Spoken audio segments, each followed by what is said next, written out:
Shalom saudara, selamat pagi. Menyenangkan sekali bersama-sama karena ketika saudara juga sedang menyaksikan Selamat Pagi Roh Kudus ini, itu tandanya bahwa kita sedang berpengharapan. Kita memiliki percaya bahwa akan ada perubahan, akan ada jawaban. Hari ini kita sangat percaya bahwa ada jalan keluar, ada mujizat bagi setiap saudara.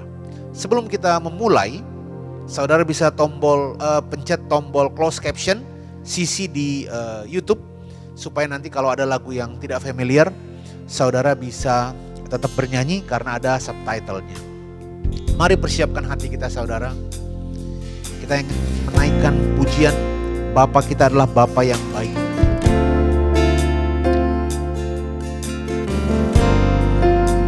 Mari katakan, memandang wajah.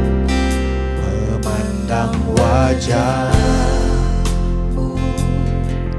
rasakan kasih-Mu,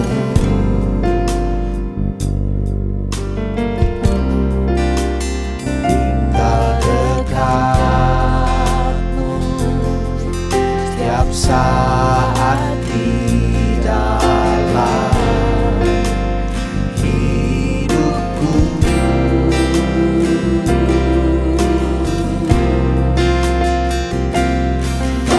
Aku yang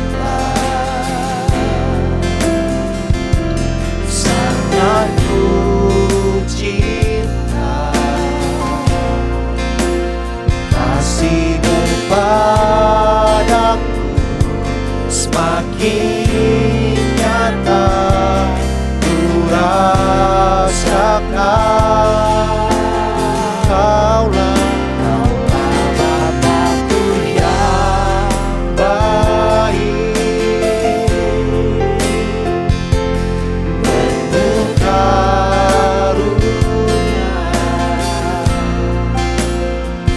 bersyukur selalu kepadamu Bapa.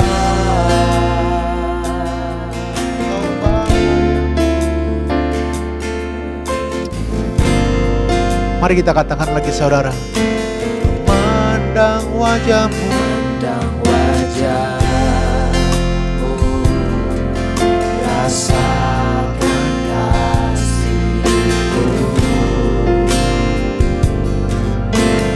Kami mau tinggal dekat-Mu setiap saat di dalam hidupku. Mari semua kita angkat tangan kita saudara. Bapakku yang sangat ku cinta, kasih-Mu padaku semakin nyata ku rasakan.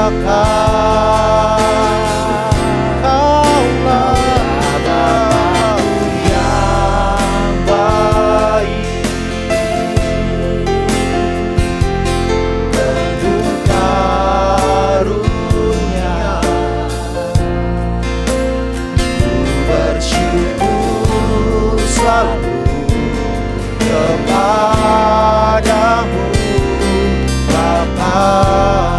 Mari kita katakan sekali lagi. Bapakku, Bapakku yang sangat ku cinta, kasih-Mu padaku semakin nyata ku rasakan.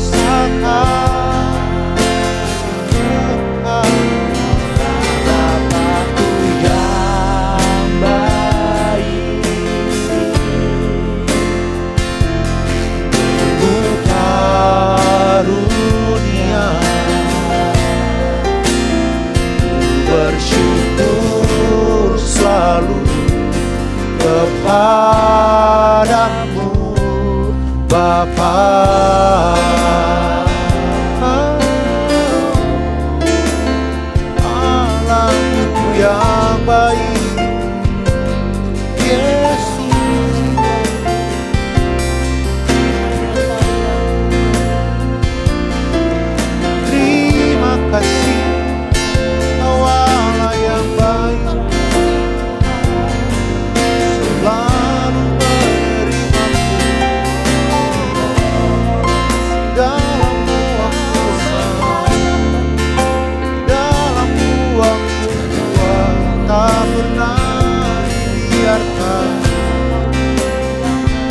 sembahmu, ucapkan pujian dan pengagunganmu kepada Tuhan.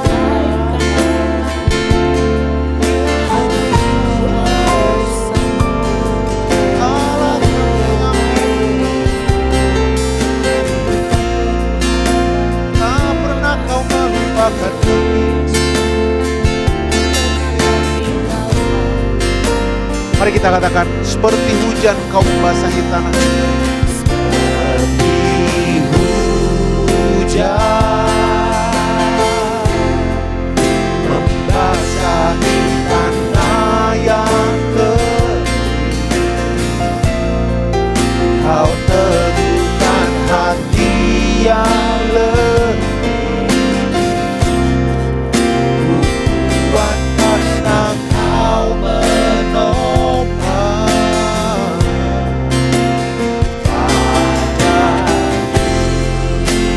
Amin. Ku percayakan masa depan, takkan berhenti ku berharap. Hari depan indah kau beri. Mari kita katakan sekali lagi, seperti hujan, membasahi tanah yang kering. Kau teguhkan hati yang letih. Ku kuat karena kau menopang. Pada firman ku percayakan masa depan, takkan berhenti ku berharap.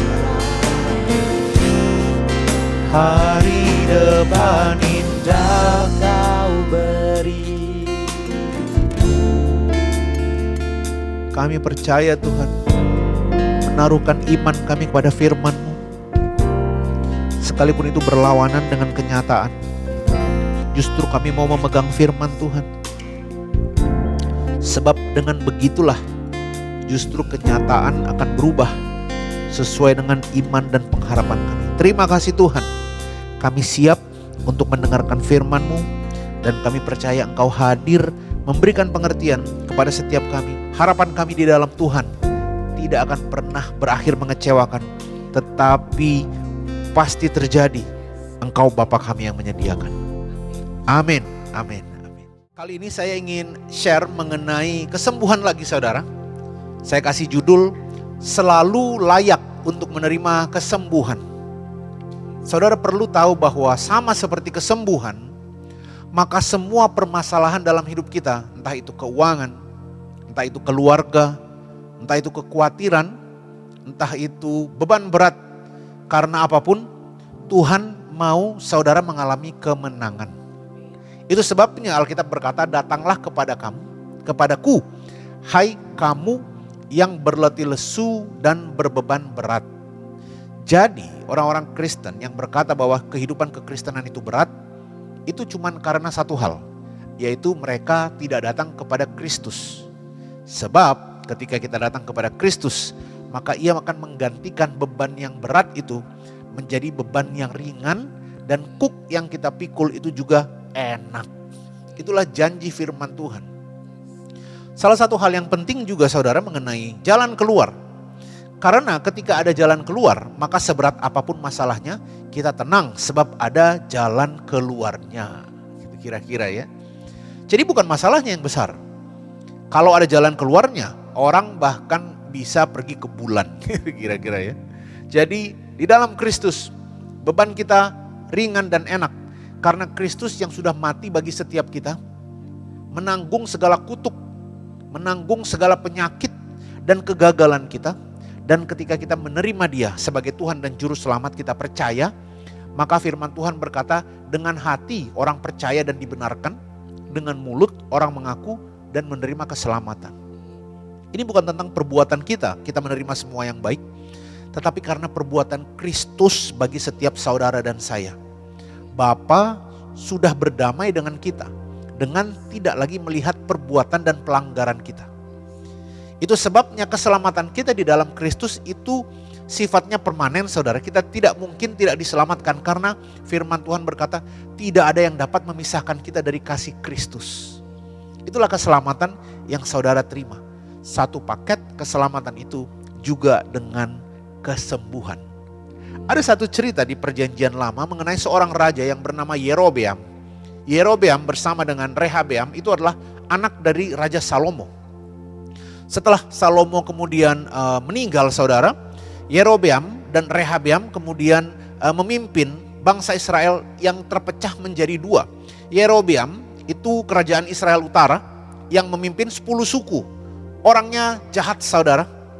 Dan Yerobeam ini membangun mesbah-mesbah dan kemudian di atas mesbah itu dipersembahkan korban yang bukan untuk Tuhan. Dan dia melakukan semuanya supaya orang-orang Israel itu tidak kembali kepada Tuhan.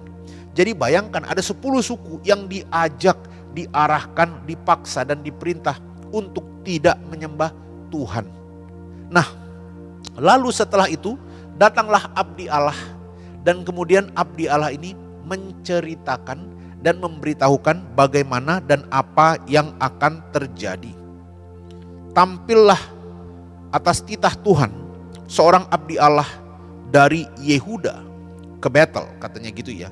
Dia kemudian menceritakan bahwa akan dihancurkan semuanya, akan digantikan semua yang dilakukan oleh Yerobeam. Nah, ketika mendengarkan itu, ketika Yerobeam mendengarkan abdi Allah itu ngomong semua mengenai agar bertobat gitu kira-kira ya. Di 1 Raja-Raja 13 ayat 4 dikatakan, akan tetapi ketika raja mendengar perkataan itu, maka dijulurkanlah tangannya sambil berkata, tangkaplah dia. Tetapi ini terjadi, saudaraku. Seketika itu juga tangan yang dijulurkannya itu menjadi kaku sehingga tidak dapat ditariknya kembali. Saudara, penyakit itu memang kalau kita lihat di Perjanjian Lama ada juga diberikan oleh Tuhan karena bangsa Israel tidak taat, mereka berada di bawah hukum Taurat. Tetapi apapun kondisinya, penyakit itu tidak pernah menjadi alat reward, tidak pernah. Jadi tidak pernah ada orang yang menerima penyakit yang diizinkan oleh Tuhan, gitu kira-kira ya, untuk sakit supaya dekat dengan Tuhan. Tidak ada, saudaraku. Justru supaya dekat dengan Tuhan orang perlu sembuh, gitu kira-kira ya. Kalau saudara sakit ya kita gak bisa ke gereja. Bahkan kita mungkin gak bisa nonton acara ini karena kita sedang terbaring di rumah sakit. Allah kita bukan Allah yang mengizinkan hal yang buruk. Karena Bapa kita di bumi saja tidak akan pernah mengizinkan hal yang buruk terjadi. Apalagi Bapa kita yang di surga yang baik. Lalu mengapa hal yang buruk terjadi kepada kita? Karena kita masih ada di bumi ini, saudara. Karena Alkitab berkata di kitab Mazmur, bumi ini diberikannya kepada anak manusia. Ketika Adam jatuh ke dalam dosa, maka dosa memerintah di sini. Tapi kita yang bersama-sama dengan Tuhan tidak hidup sesuai dengan si jahat. Kita hidup berdasarkan iman, tidak ada yang dapat mengganggu kita dan memisahkan kita dari kasih Tuhan. Nah, saya lanjutkan cerita mengenai Yerobeam. Perhatikan, saudaraku, setelah dia sakit, apa yang terjadi? Di ayat 6, 1 Raja-Raja 13, berbicaralah raja kepada abdi Allah itu, katanya. Tadi yang mau dia tangkap, sekarang dia memohon. Sekarang bersyafaatlah kepada Tuhan Allahmu dan berdoalah untuk aku, supaya tanganku menjadi sembuh kembali. Maka abdi Allah itu bersyafaat kepada Tuhan. Lalu tangan raja itu menjadi pulih kembali dan menjadi seperti sedia kala. Perhatikan, saudaraku, raja ini raja yang jahat. Bukan raja yang benar. Tetapi ketika dia percaya, maka dia mengalami kebaikan Tuhan. Kita mengalami kebaikan Tuhan bukan karena kita baik.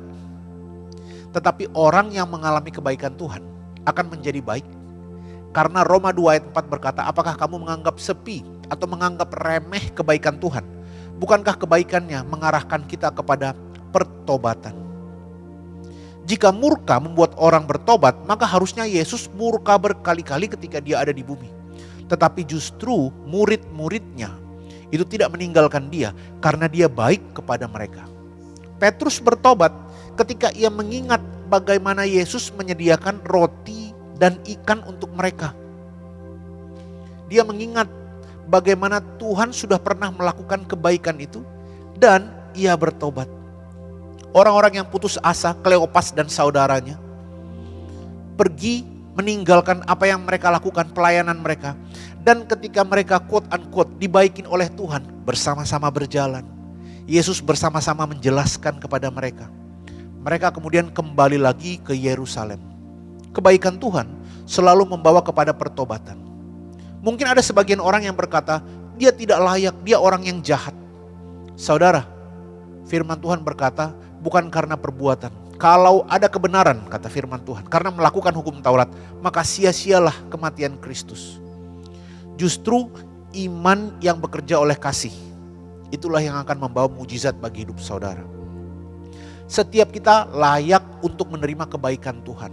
Sekali lagi saya mau kasih tahu, jangan pernah dengarkan orang yang berkata hal yang di luar firman Tuhan.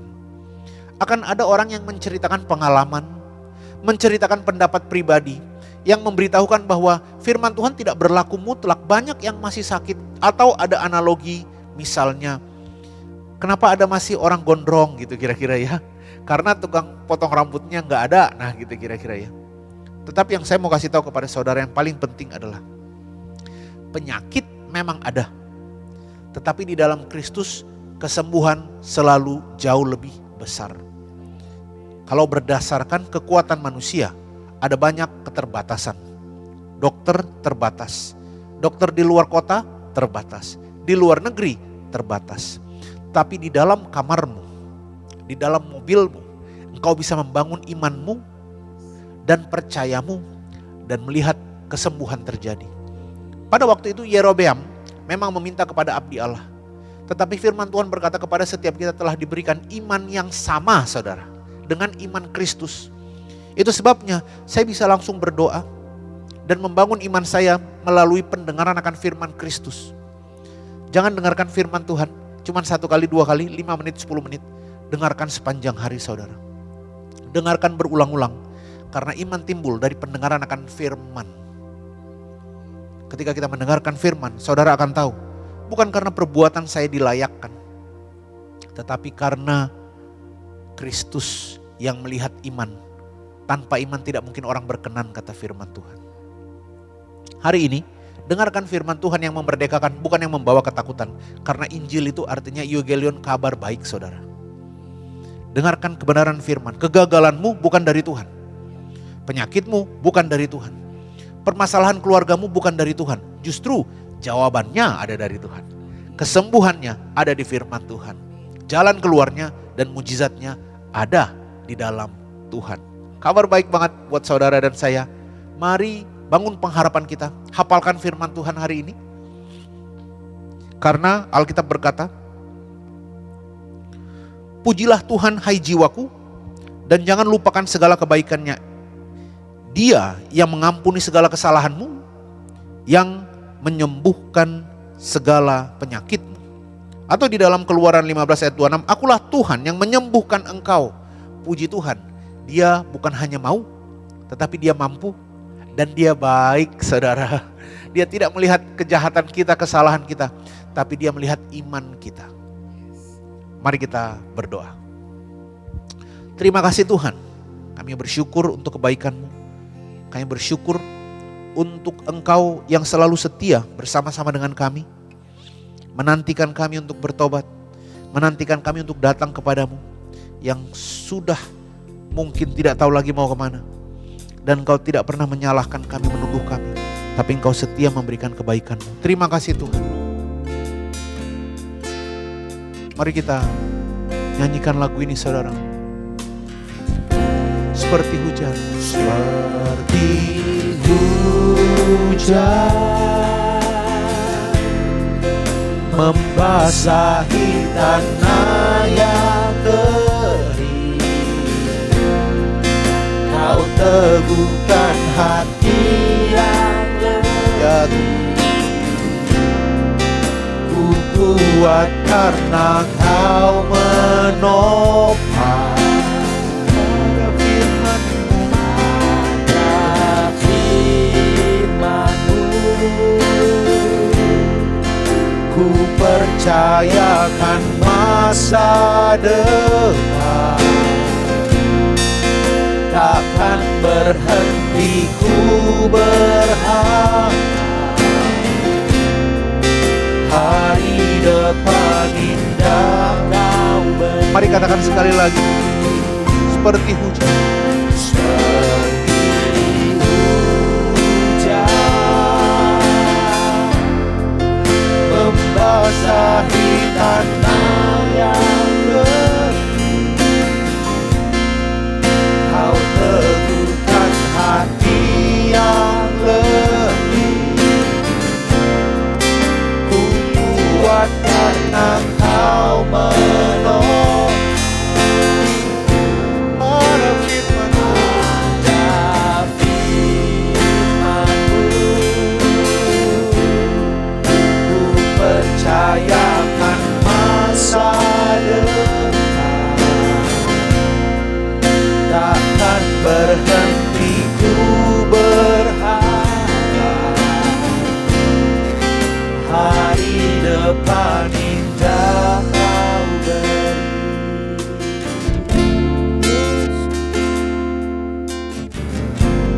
terima kasih Tuhan untuk kebaikan-Mu. Kami bersemangat melihat jawaban Tuhan hari ini bagi hidup kami, untuk pekerjaan kami, untuk bisnis kami, untuk kesembuhan dari penyakit kami. Buat setiap saudara yang sudah bertahun-tahun penyakitmu masih menggerogoti, firman Tuhan berkata, firman-Nya itu adalah kesembuhan bagi seluruh tubuh mereka, kehidupan bagi mereka yang mendapatkannya. Firman Tuhan yang Kau perkatakan berulang-ulang itu bukan hanya sekedar kalimat, tetapi adalah Allah sendiri yang menguatkan, meneguhkan, dan memberikan kesembuhan. Terima kasih Tuhan, terima kasih. Di dalam nama Yesus kami berdoa, amin, amin. Terima kasih untuk setiap kita yang sudah bersama-sama saat teduh di Selamat Pagi Roh Kudus. Kita encourage supaya setiap saudara pegang firman Tuhan, hafalkan firman Tuhannya, dan perkatakan berulang-ulang saudara. Share link dari Selamat Pagi Roh Kudus kepada orang-orang yang kita kasihi, kepada teman-teman kita yang sakit. Kita bisa kirimkan supaya setiap orang berpengharapan dan kesembuhan itu pasti terjadi. Untuk setiap saudara juga yang ingin support pelayanan ini, saudara bisa lihat di captionnya ada nomor rekening, saudara bisa transfer ke sana. Semakin banyak orang yang akan mendengarkan Injil kasih karunia. Tuhan Yesus memberkati kita.